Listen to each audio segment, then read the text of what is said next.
And happy Tuesday afternoon, everyone.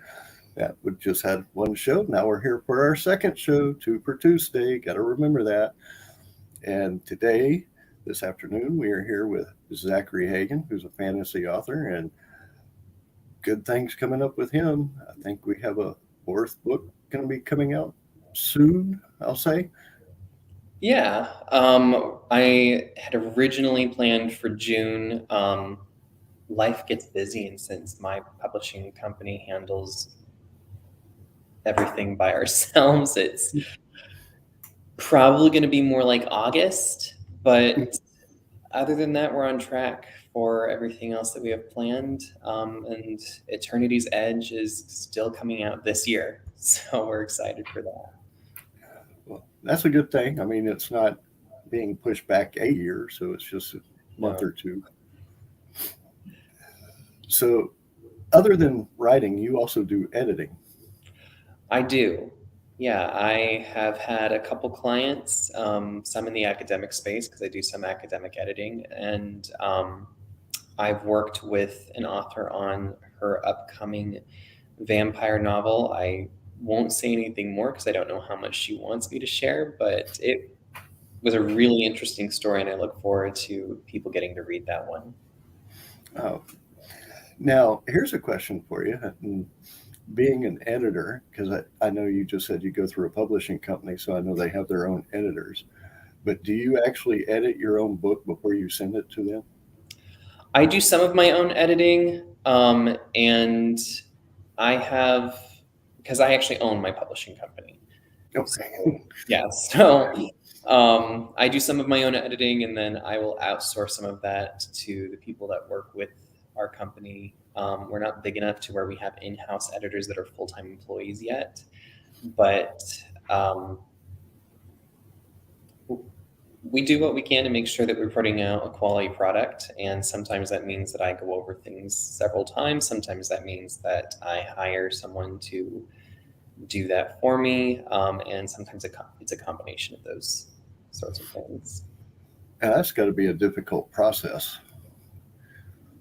You know, at first it was, but you go through it enough times that it starts to become a bit of a science and an art, of course, because editing is, I would say editing is about 60% of the writing process. It can go a lot faster because you're not creating something out of nothing, but it's really the fine tuning and the polishing of everything. So it's a big piece of the puzzle, but it gets a lot easier the more you do it. I can understand that process. And like you said, being a science, I guess, kind of like a business, once you start and it starts coming together, it starts just kind of rolling along. It does. I mean, the writing process itself is a lot of creativity, and it's pulling story and world and imagination out of thin air, whereas the editing process is a lot more concrete because you have something that you're working with, that there are certain criteria that you can really work with that says, okay, this is what a good sentence looks like, this is what a good transition is, and you can tweak the writing to fit those standards, which is a lot easier than coming up with the raw material to start with. Now that we've gone through a little bit of the business process, let's talk about your book and books. It's a series, if I'm correct. It is, yes. Well, tell us about it without giving away, because I know people don't like doing People hate spoilers. spoilers. Yeah. Um, The Eternal Chronicles is a planned quintet. The last two books are yet to come out. Eternity's Edge is almost finished. I'm hoping that we'll be able to still make our holiday window for Eternity's End. But the whole series started with Eternity's Well, which I happen to have a copy with me in my office here. And this one was my baby. I worked on this one starting in college and was able to finish it during my first year teaching. And it is about Elior and his friends. Elior is a twin. There's nothing really special about him, at least not that you can see in the beginning, until he loses his brother during their first sort of foray into their job. They're experts in rescue, and they go to this Magitech lab where everyone is working on creating this magic technology hybrid. And there's a lab accident that the repercussions of which cause the entire building to disappear with Elior's twin brother inside. And that starts off this entire adventure where he meets a dwarf queen that's ousted from her throne, a cursed merman who is desperate to get back to the ocean and aid in the rebellion against an evil power there.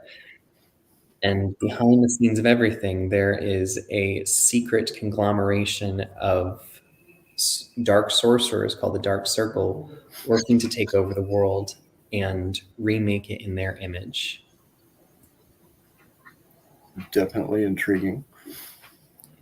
So, what inspired this story? So I would say there are quite a few inspirations. First and foremost, I am a big fan of allegorical work, things that have a lot of meaning behind them. And so my entire series is based on the sort of the conflict between good and evil, particularly drawing from not the mythology, but from the stories of the Bible and the conflict between God and Satan. I think that's tremendously interesting, and it makes for a really great base plot. So there's that inspiration, but there's also writers like C.S. Lewis and J.R.R. Tolkien and Christopher Paolini, and their epic fantasies that feel larger than life and create a very rich world. And I wanted to join the authors who were able to do that. And I think I've succeeded. One of the things that I'm really proud of, most of the reviews that I have gotten really praise the world building in the books. And I think that that's one thing that's incredibly difficult to do. And very few stories do it well. So if I'm getting praised for that, I feel very accomplished in creating a world that feels immersive and real. Now, I know you mentioned the Bible in there. Do you have that religious aspect with the books? You know, it's there. If you're looking for it, you're absolutely going to feel it, and it might feel like reading a devotional that's a bit more entertaining. But if you're not looking for that, it's going to be a fun story regardless. I do like that aspect. So, there's, I guess, in a sense, you do have the inspiration in the book that could inspire people to do better. Yeah, I mean, particularly with the character Michael, who's based on Jesus, he plays the biggest role in the first book because the first book is really based on his life and ministry, Elior representing a sort of collection of the disciples along with his friends. And that sparks some really interesting conversations. There's an incredible display of power and magic by Michael. And of course, if people know that story, they kind of can predict what happens near the end, but won't push that too far. Spoilers. I mean, it's No spoilers. a story even without knowing that, because I think most people who have read it might have seen the parallels, but I really only started being open about where the books were coming from and what they were what my meaning was behind them in the past year, mostly because I feel like, that's my audience. I think a lot of parents are being way choosier about what their kids are reading.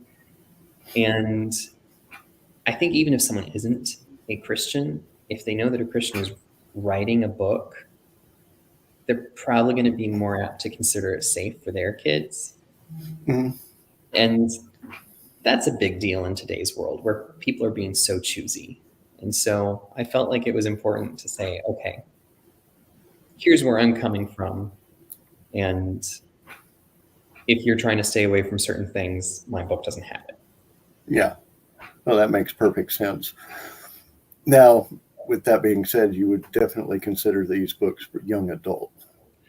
I would. I think that they're on the mature side of young adult, particularly with books 4 and 5. It deals with themes like marriage and relationships. And that's something that I think that teenagers should be thinking about, but not necessarily engaging in directly themselves. But it's important to discuss, I think.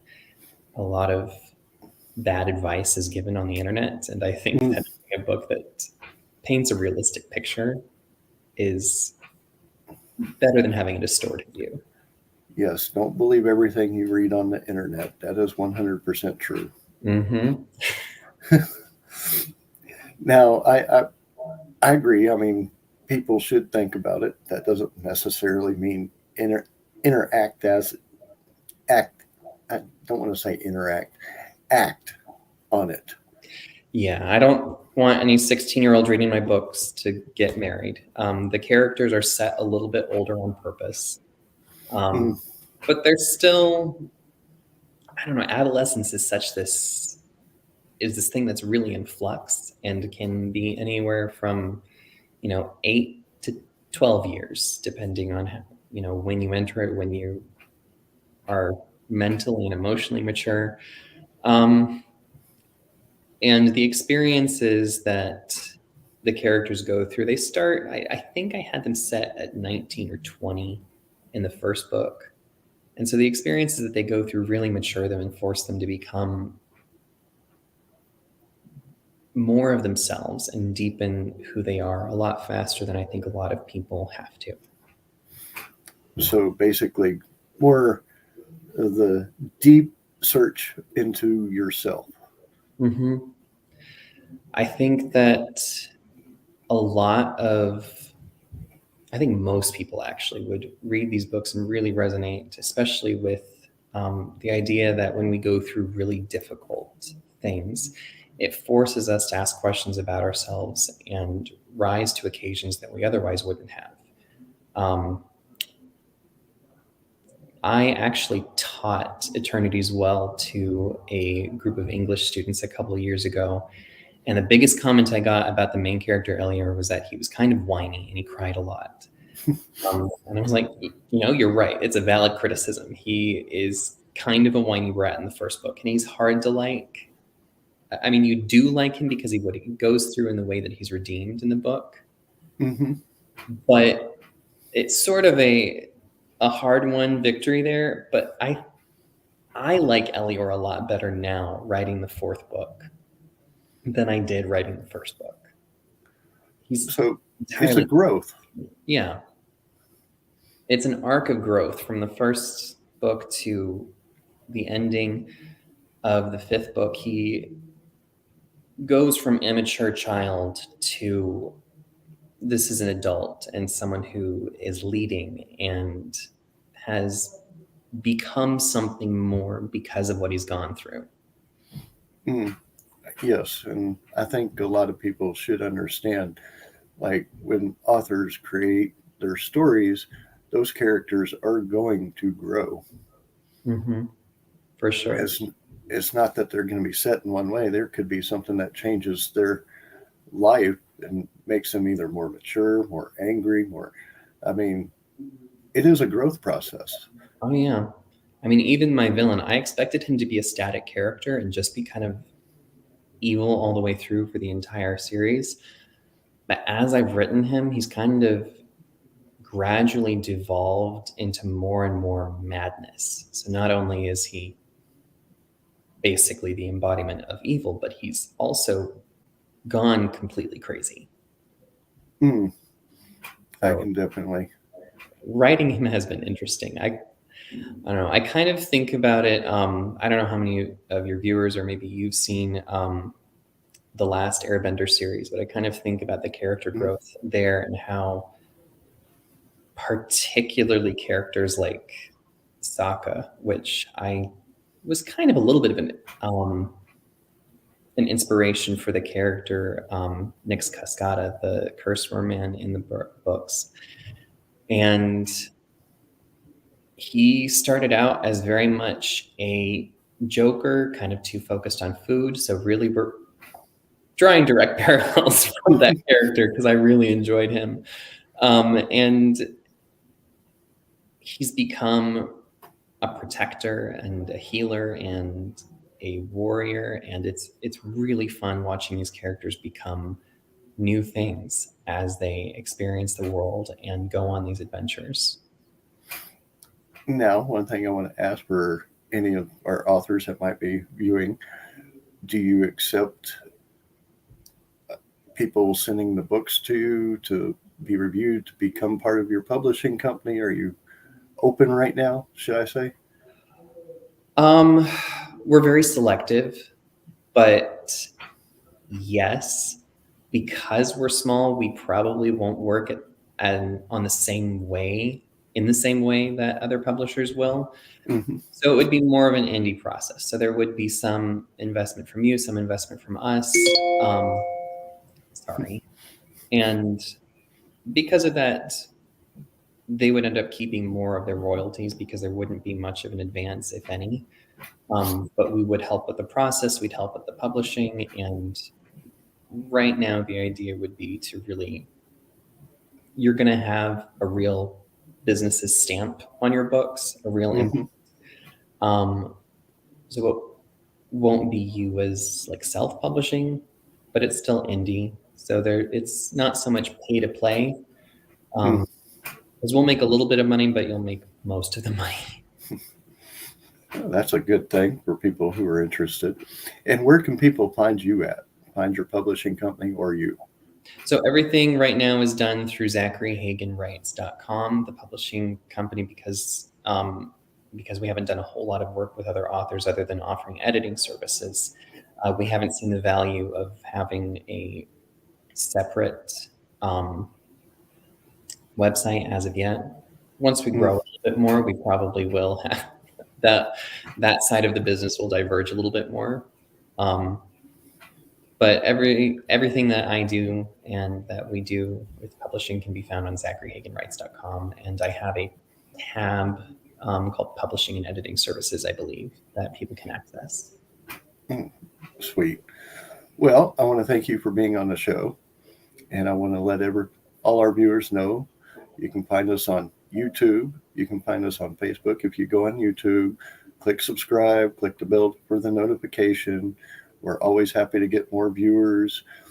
And again, Zachary, I would like to thank you for being on our show today. And for everyone else, we will be back on Thursday at 6 p.m. for the Con Hour. And until then,